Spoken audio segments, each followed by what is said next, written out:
Hello, Merry Meet. So I want to review a tarot deck. And the deck I want to review is this one. After Tarot. It is, says someone who has done what? The concept is by Pietro Aligo. The book is written by Corinne Kenner and the art is by Guelia F. Maselgia. And it's published by Los Scarabeo. I got very intrigued by this deck when I heard that they were publishing it, because it has a somewhat interesting concept. It's not just a novelty deck, it's basically a deck that's where all the images are the Rider-Waite deck, but like 5 seconds after. So you have the images of the Rider-Waite deck, and then you have what would have happened if you had painted a picture 5 minutes after that. That is quite interesting. So the deck comes in this box, which is a sturdy cardboard box. I do like that I have some artwork inside of the box. That kind of detailing pleases me, and a bit of shiny on the lettering and such. It makes it an attractive box. But of course, it's not the box that's important here, so let's start with the book. This is a set that comes with a book, so... And here you see one of the cards, it's the Two of Cups, 5 seconds after. So, I really like the presentation of this book. It has this really nice paging, and the book is quite good actually. You have how do I use this guide, an introduction, which basically tells you how do you use the book, and an introduction to this tarot. Then you have section 1, tarot basics, says divine by design, the structure of a tarot deck, how to read the cards, and the tarot date book, which basically go through the basics of reading with the tarot. It's a quite useful section, especially if somebody got this as a gift as their first deck. However, I don't really see why somebody would choose this as the first deck, because really it is a commentary on the Rider-Waite deck. So, and some decks that bases itself very closely on that. So why would somebody get this first? Anyway, we have section 2, which goes through the minor arcana, and the rest of the cards, isn't it? Yeah, and that's it. So you have something about the authors here.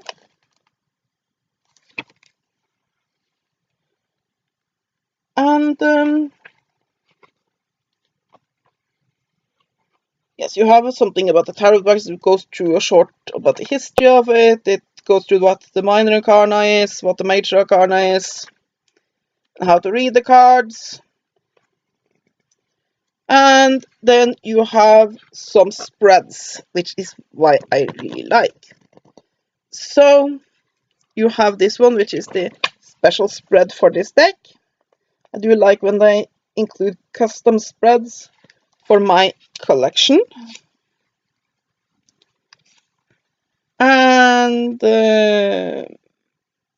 yes, and some general sheets for quick information. So let's have a look at how the cards look.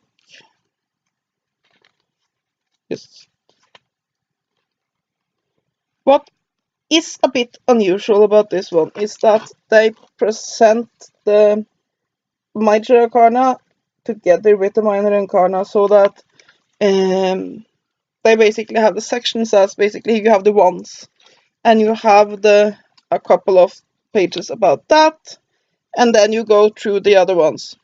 There's nothing wrong with that.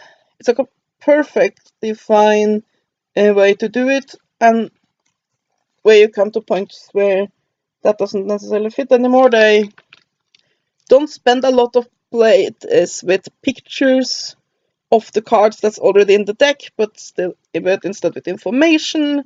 There's about all in all 1.5 page of information, more or less, on each card. And yeah, this book is perfectly serviceable. It is pretty good. If they are going to include an upgrade for a little white book, while it at the same time is not as informative and large as complete book on its own, then this is a pretty good way to do it. You can learn the basics of what you need to start reading with the tarot from this book, so yeah, it is pretty good. So let's have a look at the cards themselves. They come in this little indentation in the box, and the problem is that the indentation isn't quite deep enough, so you are going to need to get some sort of bag to have them in, or they will be around the entire box, especially if you take the book out. If you have that squeezed down on top of there, the cards will mostly stay in put. If you take this out, the cards will be rattling around in there. If they just make the indentation a little bit deeper, you wouldn't have that problem. I do like this little ribbon though, to get the deck neatly out of its little bed. So let's have a look at the deck. Of course, you have the title card. So as you can see, this is what happens right after your typical Rider-Waite deck. And some of them, like with the Fool who is hanging from the cliff, there is a pretty massive change, but with the Empress, you have to look pretty close to figure out what has indeed changed. So the effect is bigger on some of these cards than on others. I think this is a very interesting commentary on the Rider-Waite and similar decks, and an interesting commentary on the symbolism of the Rider-Waite deck. Does it work as a deck to read on your own though? Yes, a lot of the symbolism is of course still there, because it's just basically that same card just a moment later.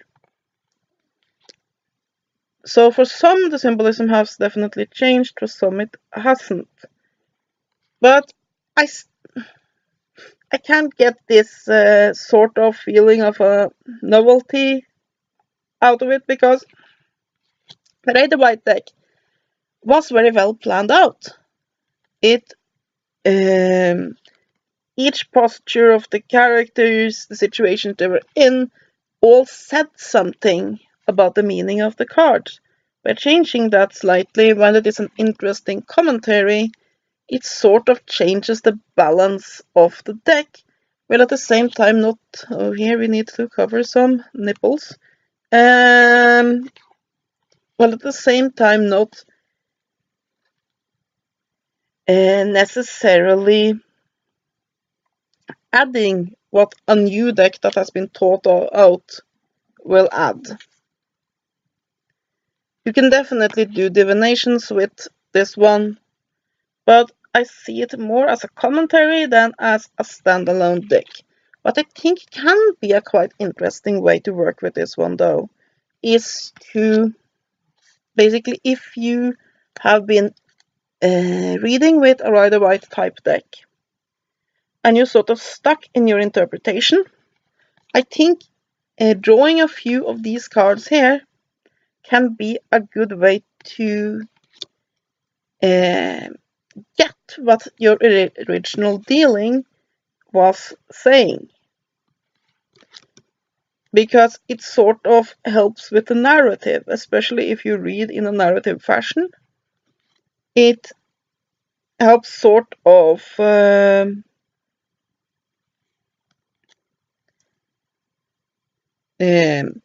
it helps you sort of focus on what will come later.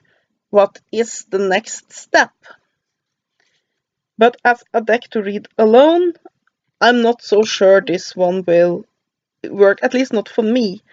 But that, of course, doesn't mean it doesn't work for you. I think it's just a very, very interesting concept. As for the card stack, it is excellent. I have no complaints here. This will stand up to quite some bit of use. The back of the cards are very, very pretty and fully reversible, which so many decks don't do, and here it is done perfectly. You cannot tell if the card is right side up or not while you are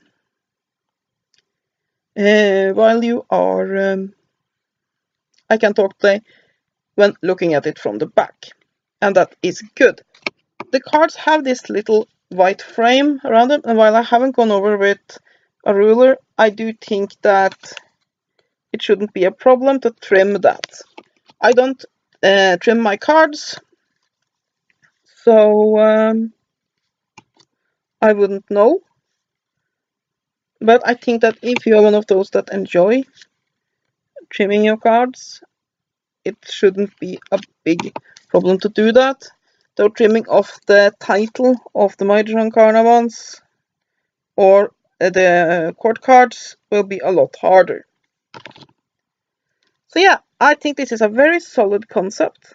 I think it is a great way to gain new insights into the tarot, and it can definitely be a good meditation tool for learning more about the cards.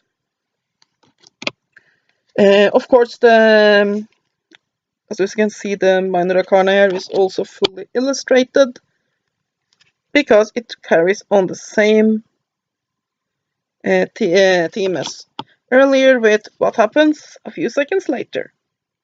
So it's definitely a good meditation tool, though I think that if you are going to read with a deck like this, you might as well read with an actual by the right deck.